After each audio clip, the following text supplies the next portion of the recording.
Assalamualaikum warahmatullahi wabarakatuh. Banyak sekali pertanyaan jamaah, Ustadz kasih kami channel untuk kajian anak-anak muda. Di antara anak muda berasal dari Aceh, luar biasa. Channelnya Maulizul Akbar Nak. Tonton, subscribe, like, share, komen. Assalamualaikum warahmatullahi wabarakatuh.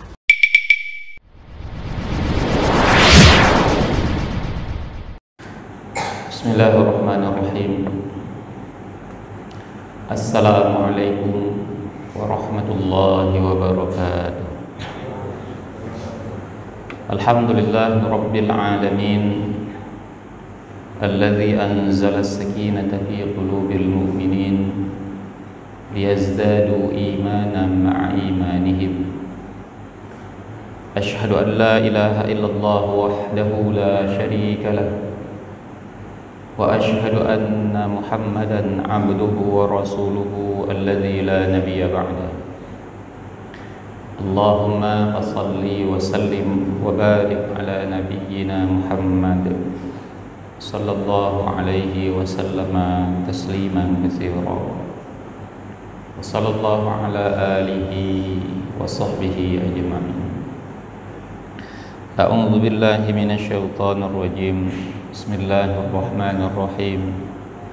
Alam naj'alil arda mihada wal jibala autada wa khalaqnakum azwaja wa ja'alna nawmakum subata wa ja'alna al-laila libasa wa ja'alna an-nahara ma'asha wa banayna fawqakum sab'an shidada wa ja'alna sirajan wahhaja وأنزلنا من المعصرات ماء ثجاجا لنخرج به حبا ونباتا وجنات ألفافا.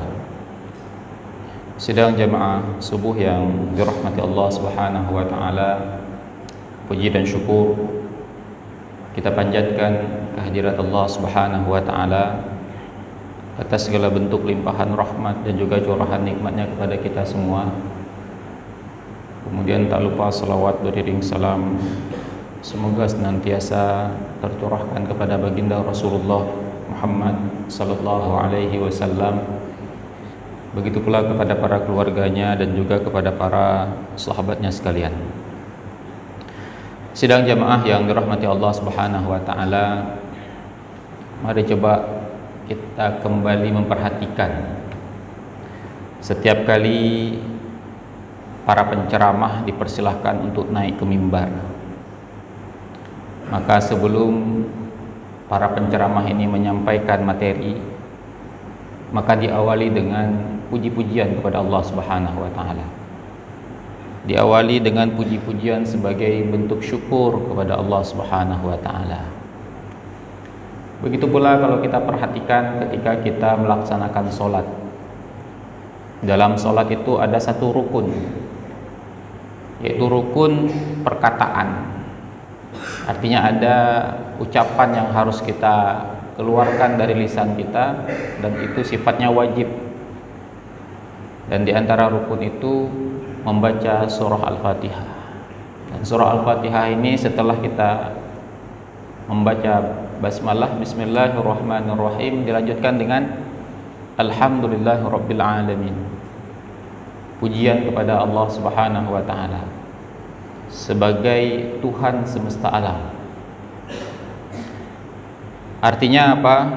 Setiap saat kita selalu diingatkan untuk memuji Allah Subhanahu wa taala, dan pada saat yang sama dengan pujian itu kita diingatkan untuk senantiasa bersyukur atas segala bentuk limpahan rahmat yang Allah berikan kepada kita.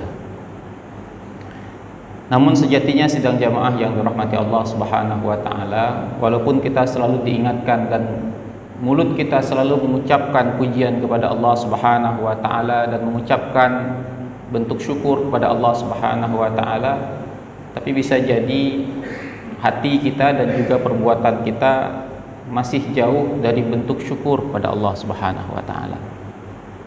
Tidak jarang keseharian kita itu kita masih sering mengeluhkan kondisi hidup kita.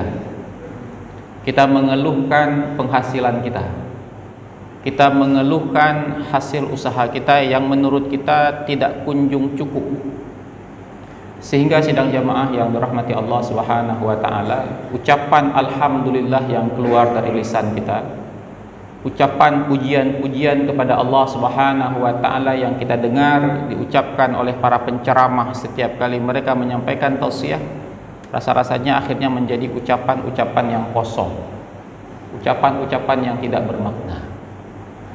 Sehingga sidang jamaah yang dirahmati Allah Subhanahu wa taala, penting sekali bagi kita untuk kembali merenungi satu hal dari hidup kita ini adalah tentang bentuk syukur kita kepada Allah Subhanahu wa taala. Mengapa kita begitu susah untuk bersyukur kepada Allah Subhanahu wa taala? Bahkan di dalam Al-Qur'an, mengapa Allah Subhanahu wa taala mengatakan wa qalilum min ibadiyasyakur? Sangat sedikit dari hamba-hamba Allah itu yang bersyukur.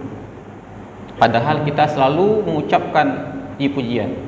Padahal kita selalu saja diingatkan betapa pentingnya syukur atas nikmat yang Allah karuniakan kepada kita. Sidang jamaah yang dirahmati Allah Subhanahu wa taala, beberapa pekan yang lalu di kampus kami kedatangan seorang tamu. Dan kedatangan seorang tamu ini begitu berkesan bagi saya pribadi, sehingga saya ingin menyampaikan kepada para jamaah dan bahkan pernah saya ulang di beberapa tempat. Tamu yang datang itu berasal dari negara Kanada. Kanada ini daerah yang terletak di bagian utara Amerika Serikat, dekat sekali dengan kutub utara. Dia merupakan satu negara yang berada di kawasan lintang tinggi, berada di antara 50 sampai 80 derajat lintang utara Kanada. Sehingga dengan posisinya berada di lintang tinggi, Kanada ini memiliki iklim sedang namanya. Kita tahu ya, kalau adik-adik belajar geografi, Indonesia ini berada di daerah khatulistiwa, kita memiliki iklim tropis.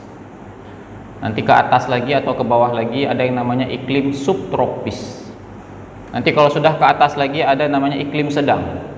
Nah, di puncak lagi atau bagian paling selatan, ketika posisi daerah itu sudah sampai 90 derajat, itu kutub utara atau kutub selatan, itu sudah beriklim kutub.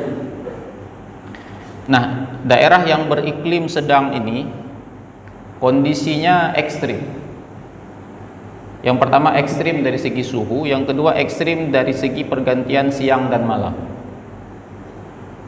Nah, tamu yang datang ke tempat kami ini namanya Louis.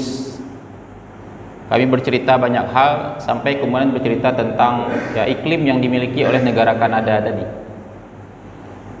Jadi beliau mengatakan, ketika musim dingin tiba, maka malamnya itu lebih lama dibandingkan dengan siangnya. Dari 24 jam, malamnya itu bisa mencapai 20 sampai 22 jam. Nih yang ngantuk-ngantuk nih enak tidurnya nih, karena malamnya 22 jam. Ya. Sementara siangnya hanya 2 jam. Dan kondisinya itu suhunya bisa 30-40 di bawah 0 derajat saja bisa membuat air membeku. Ini 30-40 derajat di bawah 0. Nah, sebaliknya ketika musim panas, itu siangnya jauh lebih drama daripada malamnya. Siangnya itu bisa mencapai 20 sampai 22 jam. Saya bayangkan, kita lihat jam, terlihat di jam pukul 11 malam, tapi masih terang, matahari belum tenggelam lagi. Malamnya cuma 2 jam, Pak. Jadi kalau bulan puasa ini rumit sekali mereka ini. Puasa 22 jam, malamnya cuma 2 jam. Di situ buka puasa, di situ sholat maghrib, di situ sholat isya, tarawih, tiba-tiba sahur, matahari terbit lagi. Bahkan dalam kondisi-kondisi tertentu bisa jadi pada musim dingin matahari tidak pernah terbit, dan pada musim panas matahari tidak pernah tenggelam. Begitulah kondisi mereka. Nah, sampai kemudian Louis ini mengatakan, ketika musim dingin tiba, malam begitu panjang sampai 20 bahkan sampai 22 jam, bahkan bisa 24 jam, bahkan bisa berhari-hari matahari tidak terbit. Sehingga dia mengatakan pada saat itu banyak sekali dari masyarakat Kanada itu mengalami depresi. Dan bahkan katanya bisa sampai bunuh diri. Maka dirata-ratakan, statistik mengatakan angka bunuh diri itu meningkat tajam pada musim dingin. Ada penyakitnya namanya seasonal affective disorder, penyakit mental yang diderita oleh orang-orang karena tidak pernah lihat matahari. Jadi ketika saya tanya kenapa bisa depresi, apa nggak ada uang, nggak bekerja, kelaparan? Tidak, katanya kami tetap bekerja, uang banyak, Kanada itu negara makmur. Lantas kenapa depresi? Nggak lihat matahari. Karena tidak melihat matahari berhari-hari, depresi, akhirnya bunuh diri. Nah, ketika hendak berpisah, saya mengatakan kepada si Louis ini, saya mengucapkan terima kasih kepada Anda. Pada hari ini apa yang Anda sampaikan itu mengajarkan kepada saya tentang syukur. Walaupun dia tidak beragama Islam. Syukur atas satu nikmat yang mungkin selama ini saya abaikan. Saya anggap itu bukan lagi nikmat, karena setiap saat kita sudah merasakannya, yaitu nikmat matahari. Pernah ada yang bersyukur matahari masih terbit? Di tempat kita matahari setiap saat terbit. Jam 7 nanti sudah terbit matahari. Tenggelam juga sudah kita bisa prediksi, jam 6 sudah tenggelam matahari. Tidak ada pernah kita dengar di Indonesia ini 20 jam matahari belum tenggelam, atau sebaliknya. Kita selalu saja mendapatkan sinar matahari yang cukup. Tapi bisa jadi kemudian matahari yang Allah berikan kepada kita ini akhirnya tidak sempat kita jadikan sebagai, atau kita pahami sebagai kenikmatan yang Allah berikan. Sehingga kemudian selama ini bentuk kenikmatan yang kita pahami itu adalah kenikmatan-kenikmatan yang sifatnya kita inginkan, kita idam-idamkan. Mobil yang mewah, rumah yang besar, pakaian yang mahal, makanan yang nikmat, gaji yang tinggi. Ketika itu kita dapatkan, baru kemudian kita mengatakan bersyukur. Inilah nikmat yang Allah berikan kepada kita. Sehingga sidang jamaah yang dirahmati Allah Subhanahu wa taala, ketika pemahaman tentang nikmat itu begitu sempit, jadi ketika kita memaknai bahwa nikmat itu hanya seperti yang tadi kita sebutkan, inilah yang akhirnya membuat kita itu susah sekali menjadi orang yang bersyukur. Kenapa? Karena kita membatasi makna nikmat. Sehingga matahari itu bukan nikmat lagi bagi kita, karena sudah setiap saat kita rasakan. Hujan itu bukan lagi nikmat, ya. Pergantian siang dan malam itu bukan lagi nikmat. Bahkan pada hari ini kita masih bisa buang angin, itu nggak kita anggap lagi nikmat. Buang angin, suatu perbuatan yang kotor, ya, buang angin keluar dari perut kita. Tapi siapa yang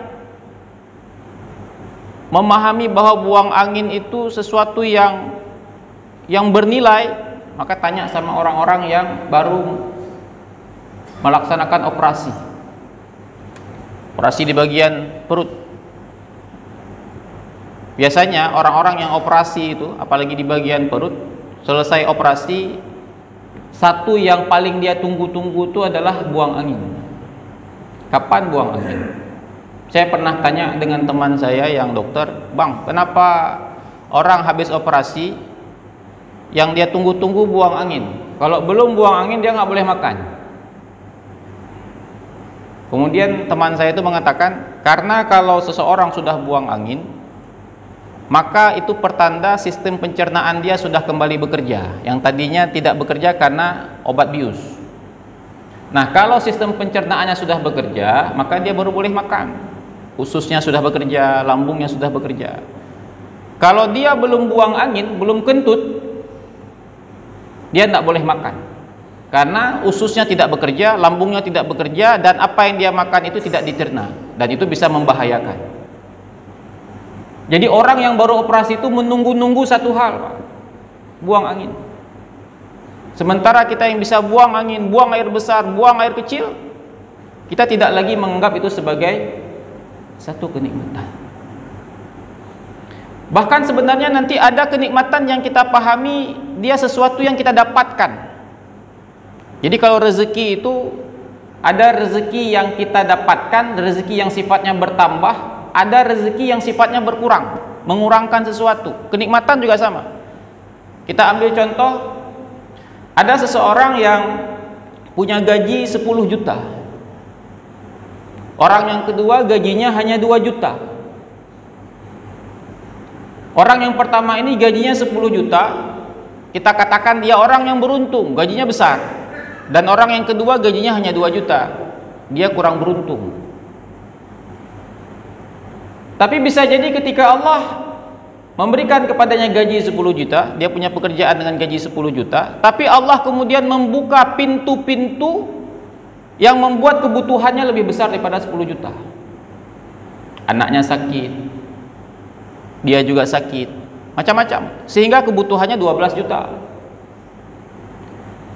Tapi ada orang yang gajinya cuma 2 juta, tapi Allah kemudian menutup pintu-pintu yang membuat uangnya itu habis, Pak. Gajinya cuma 2 juta, tapi kemudian Allah membuat kebutuhan dia hanya 1,5 juta. Jadi sebenarnya siapa yang punya rezeki lebih besar? Yang 2 juta. Pernahkah kita membayangkan gaji kita mungkin kecil, Pak, dibandingkan dengan orang lain, tapi kita tidak susah, Pak, menyuruh anak kita sholat. Kita tidak susah, Pak, menyuruh anak kita sekolah. Sementara orang membujuk anaknya untuk sekolah dengan biaya mahal, anak tetap nggak mau sekolah. Kita mungkin gajinya lebih kecil daripada orang lain, tapi alhamdulillah anak kita, istri kita, kita sendiri itu jauh dari bala, jauh dari musibah, Pak. Tidak sakit, tidak kecelakaan dan lain sebagainya. Sementara ada orang yang gajinya besar, tapi tak henti-hentinya dia harus dihadapkan pada persoalan demi persoalan. Artinya apa? Ada rasa nikmat yang dia tidak bertambah, tapi Allah mengurangkan kebutuhan-kebutuhan kita. Itu juga kenikmatan. Tapi semua itu bisa jadi luput dari pandangan kita, semua itu luput dari kesadaran kita. Sehingga ketika Allah Subhanahu wa taala sudah sekian banyak melimpahkan kepada kita kenikmatan, kita masih merasa kenikmatan itu begitu sedikit kita dapatkan. Sehingga sidang jemaah yang dirahmati Allah Subhanahu wa taala, tadi kita membaca beberapa ayat di dalam surah An-Naba. Dan di sana Allah Subhanahu wa taala menceritakan kepada kita secara berurutan, Pak, bagaimana Allah Subhanahu wa taala menciptakan bumi ini, menghamparkan bumi ini.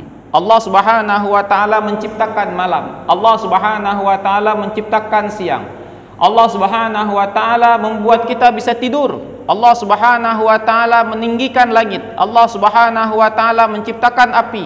Terus saja sampai kemudian Allah Subhanahu wa taala menurunkan hujan. Dan banyak sekali surat-surat dan ayat-ayat di dalamnya Allah mengulang-ulang, Pak, tentang penciptaan Allah. Apakah itu mulai dari matahari, langit dan bumi dan isinya dan seterusnya.